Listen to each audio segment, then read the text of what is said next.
Hello student, this is Himanshu from APS.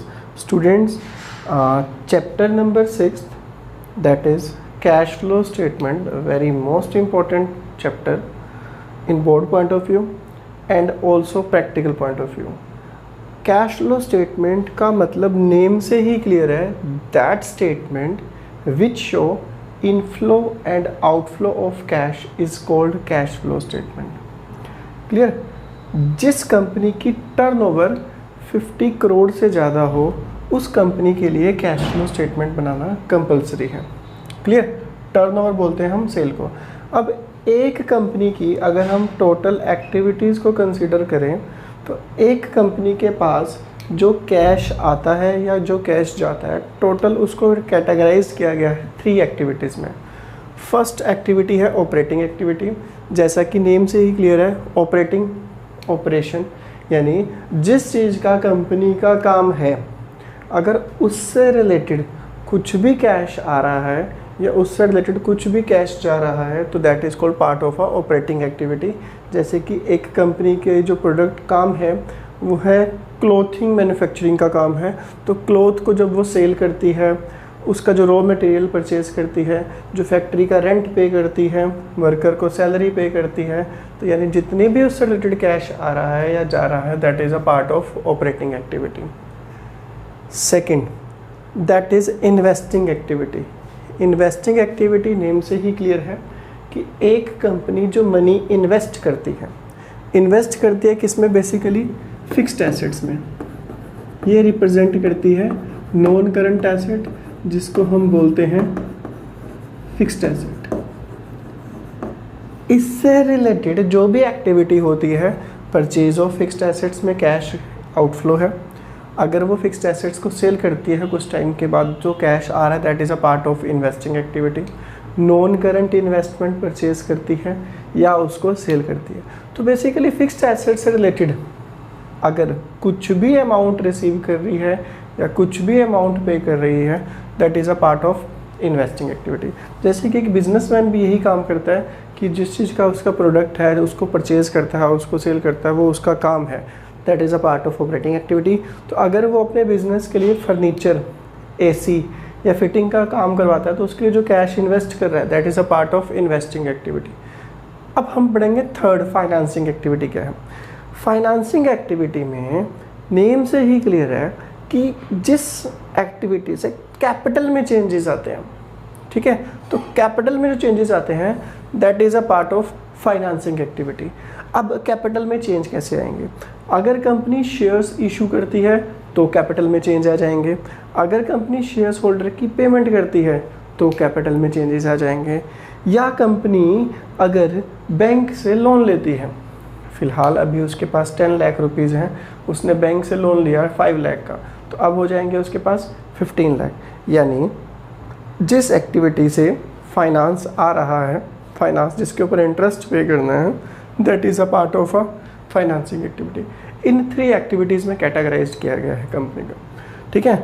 अब जो आपको स्टार्टिंग के जो क्वेश्चंस हैं आपको सिर्फ और सिर्फ यही बताना है कि which is a part of operating, which is a part of investing and which is a part of financing activity.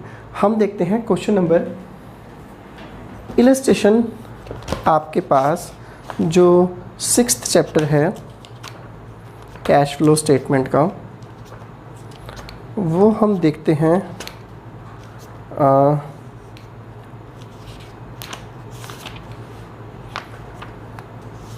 Student question number है आपका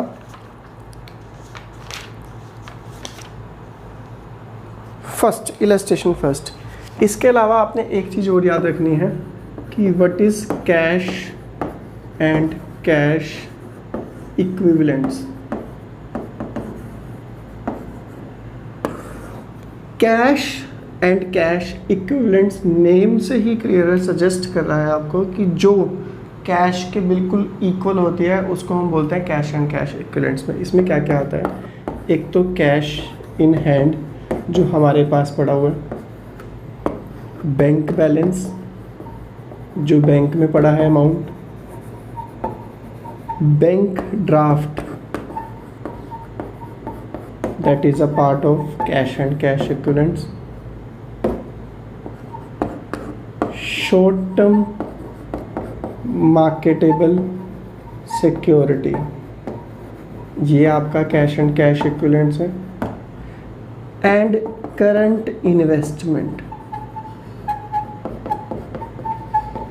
तो एक बेसिकली 4 पार्ट्स में एक तरह से डिवाइड हो गया. Operating which is related to business. Investing, it includes fixed assets. Purchasing and selling of fixed assets. Financing, it refers to change in capital, that is a part of financing activity. Cash and cash equivalents में ये 5 चीज़ें आती हैं. ठीक है students. तो first जो कि इलस्ट्रेशन है उसमें लिखा हुआ है कैश सेल. एक फर्म का काम है सेल करना, कैश आ रहा है, that is a part of operating activity. Cash sales. Then given है cash received from trade receivable. Trade receivable तब होते हैं जब हम क्रेडिट सेल करते हैं. क्रेडिट सेल से जो पैसे आ रहे हैं that is a part of operating activity. Purchase of building, building हमारी फिक्स्ड एसेट्स है, that is a part of investing activity. Next है sale of building, fixed assets से रिलेटेड है, बस कैश इनफ्लो हो रहा है, that is a part of investing activity. Issue of share capital और debentures, that is a part of financing activity. ठीक है. Buy back of equity shares, अपने ही शेयर्स को मार्केट से परचेज करना. इक्विटी शेयर्स, डिवेंचर्स, लोन, ये आपका financing activity का पार्ट है. डिविडेंड पेड, शेयर्स इशू की हैं उसके ऊपर डिविडेंड पे कर रहे हैं, तो शेयर से रिलेटेड जो भी एक्टिविटी होगी that is a part of financing activity. Interest paid on debenture on long term loans, बड़ा अच्छा इंपॉर्टेंट पॉइंट लिखा हुआ है. कह रहा है कि interest paid in case of finance company. Finance company जिनका काम होता है फाइनेंस देना, वो लोगों को इंटरेस्ट पे मनी देती है और इंटरेस्ट पे लोगों से पैसे लेती भी है, तो उनका काम होता है इंटरेस्ट पे करना या रिसीव करना, तो उनका काम है, तो उनके लिए ऑपरेटिंग एक्टिविटी है. अगर ये नॉन फाइनेंस कंपनी होती तो इंटरेस्ट पेड का मतलब है उसने लोन लिया है, लोन लिया है तो वो पार्ट हो जाएगा फाइनेंसिंग एक्टिविटी का. क्लियर. देन है कैश परचेज, काम है ऑपरेटिंग एक्टिविटी.